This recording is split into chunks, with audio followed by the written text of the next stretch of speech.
Russia's central bank cut its key interest rate Thursday following an emergency meeting as authorities seek to rein in the ruble, which has surged in value despite the conflict in Ukraine. The Bank of Russia slashed the rate to 11% from 14%, saying external conditions for the economy remained challenging, considerably constraining economic activity. The policy-setting meeting was originally set to take place on June 10, but the central bank surprised the market by announcing Wednesday that an extraordinary meeting would take place the next day.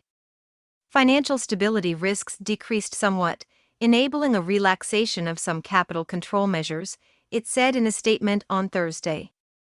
The Bank of Russia said it holds open the prospect of key rate reduction at its upcoming meetings. The next rate-setting meeting is set to take place on June 10. The Kremlin said on Wednesday the government was paying special attention to the strong ruble, but President Vladimir Putin sought to cast the rallying currency as a positive development. As we know, the dollar is shrinking, the ruble is strengthening, he said on Wednesday. But analysts say the strong ruble is a sign of Russia's weakening economy. The ruble strength reflects high oil/energy prices, but mostly a collapse in import demand with sanctions.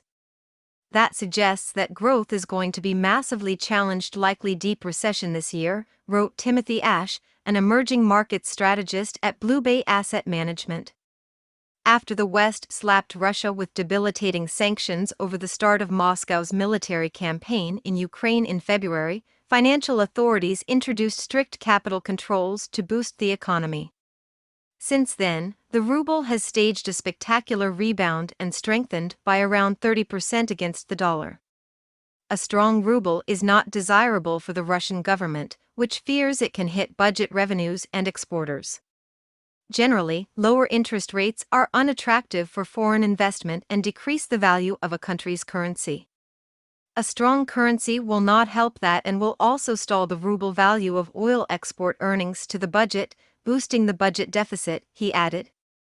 The government had earlier taken steps to loosen capital controls, but the ruble continued to appreciate. On Monday, Russia's finance ministry announced domestic exporting companies would have to sell 50% of their income in foreign currency, a reduction from 80% earlier.